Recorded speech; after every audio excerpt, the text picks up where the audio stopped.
I'm 78 years old, and Proverbs 31 is not about a woman. Not at its core, not at its deepest root.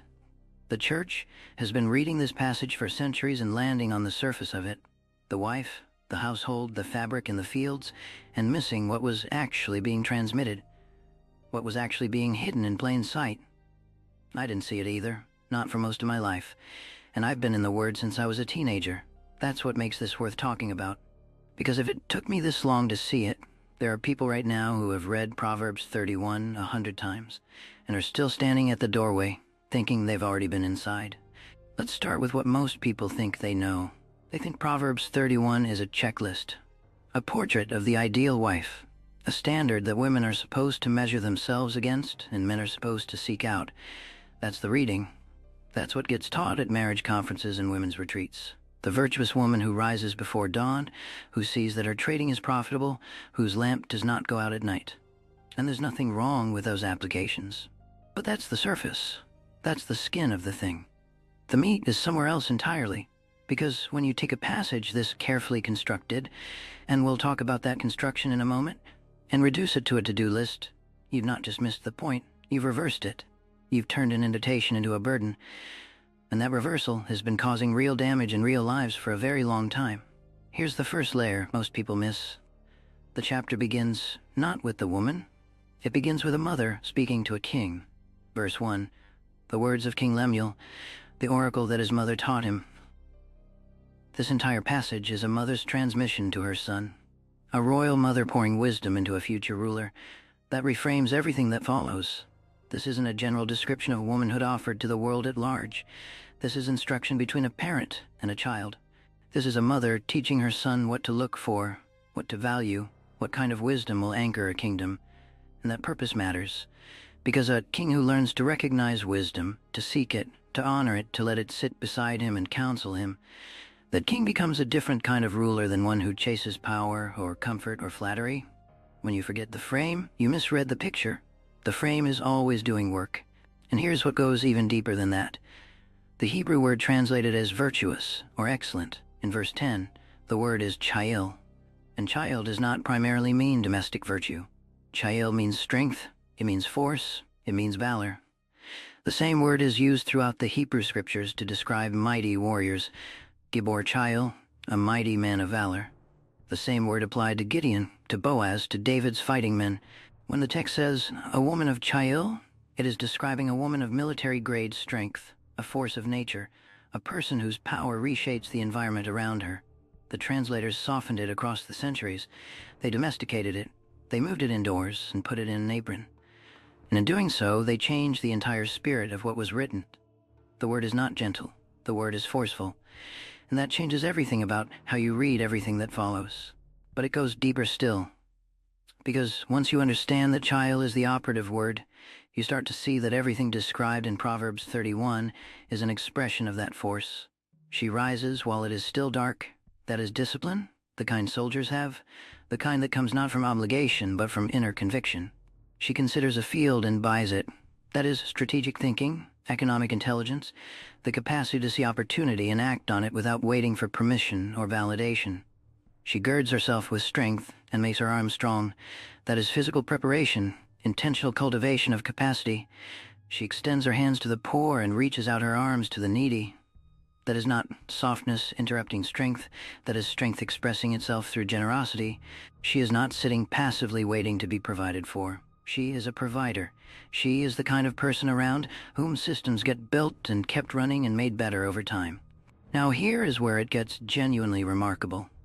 Because the structure of this poem, and it is a poem, it is an acrostic in the original Hebrew, each verse beginning with a successive letter of the alphabet, the structure is not accidental. In the ancient world, an acrostic was not just a literary device, not just a clever artistic choice, it was a signal of completeness. The alphabet represented totality, everything from aleph to tav, beginning to end. When a writer structured a poem as an acrostic, they were saying, this is the whole of it. This is the full scope. What I am describing to you encompasses everything. Proverbs 31 is not a partial picture of a woman. It is an alphabetically complete portrait of what wisdom looks like when it takes human form and moves through the world. The structure itself is making a theological claim before you even read a word of the content. And that connection of wisdom is not incidental. Read the entire book of Proverbs from the beginning, and you will see something remarkable. Proverbs opens with a description of wisdom personified as a woman. In chapters 1 through 9, wisdom calls out from the streets, from the city gates. She builds her house, she sets her table, she prepares her feast, she invites those who lack understanding to come and eat. She is dynamic, she is active, she is loud in the public square. She is contrasted throughout with the figure of folly, also a woman, who leads the simple away from life and toward destruction. The entire book of Proverbs is structured around the question, will you choose wisdom or folly? And that question builds and builds through 30 chapters until it lands in chapter 31. The virtuous woman of Proverbs 31 is not a new character. She is wisdom herself made flesh. She is what happens when the abstract principle of divine wisdom takes on hands and feet and wakes up before dawn and plants a vineyard. This is why it is not a checklist. You cannot check off wisdom. You cannot perform your way into it. You can only become it over time, through choices and failures and recoveries and long obedience. The passage is not describing a set of behaviors to perform in order to qualify. It is describing a kind of person to become. That is a completely different category of instruction. One produces anxiety, the other produces direction. And here's the layer underneath, that which most teaching never reaches. The ancient rabbinical tradition understood Proverbs 31 in a way that opens the whole thing up. Many Jewish households recite this passage on Friday night at the Shabbat table, not as a performance review of the wife's week, but as a poem directed at the Shabbat itself, at the divine presence entering the home, at the Shekinah, the dwelling glory of God. The woman of valor in this reading is the holy Sabbath, wisdom descending into domestic life, sanctifying the ordinary hours, turning a meal and a table into something sacred. And some traditions read her as Torah itself, as the living word of God expressed through covenant faithfulness, through a life organized around what God has spoken. The point is that the ancient readers were not primarily reading this passage as household advice. They were reading it as theology, as a description of divine wisdom in full motion. And when you hear that, the whole text breathes differently. What does that mean practically for the people reading this right now? It means that every time someone uses Proverbs 31 to make a person feel inadequate, to create shame about what isn't being accomplished before sunrise, they have fundamentally misread the text. They have taken a poem about divine wisdom and turned it into a productivity standard. And productivity standards always produce shame in the people who are already exhausted and pride in the people who think they're measuring up. Neither of those is the fruit of wisdom. The passage is not a performance score. It is a description of mature Shail, of that deep-rooted, fully developed strength that comes from a life ordered around wisdom across years and decades. The mature strength does not produce shame. It produces fruit. It produces stability. It produces the capacity to look at an uncertain future and laugh. There's a line near the end that almost everyone notices, but almost no one unpacks fully. Verse 25, she is clothed with strength and dignity, and she laughs at the days to come. She laughs. That is not the disposition of someone grinding through a performance. Anxiety does not laugh at the future. Anxiety calculates the future, fears the future, tries to control the future. But this woman laughs, because she is not depending on the future to be good in order for her to be okay.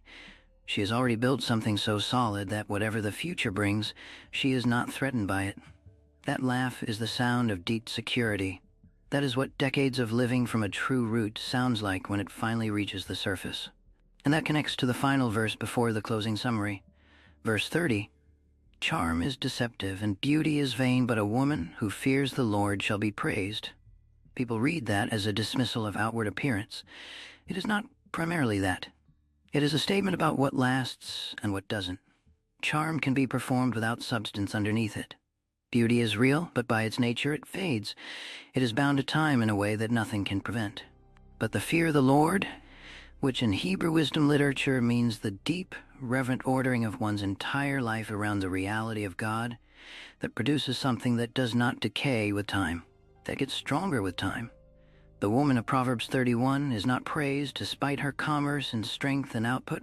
She is praised because all of those things flow from a single source. The fear of the Lord is not one item on her list. It is the engine underneath every item on the list. Remove it, and the whole structure collapses. Keep it, and the whole structure becomes self-sustaining. This connects to the most fundamental architectural principle in the entire book of Proverbs. In chapter 9, verse 10, "The fear of the Lord is the beginning of wisdom." Not one expression of wisdom, not a component or feature of wisdom. The beginning, the generative point from which everything else grows. Which means that Proverbs 31 is showing us what it looks like when someone actually starts from that beginning and follows it all the way through the whole alphabet, through every dimension of a life, from Aleph to Tav. This is a fully developed, fully integrated, fully expressed life. This is what 7 or 8 decades of living from the root of reverence actually produces in a human being, if you don't give up on it halfway through. So here is where this becomes practical in a way you can carry with you.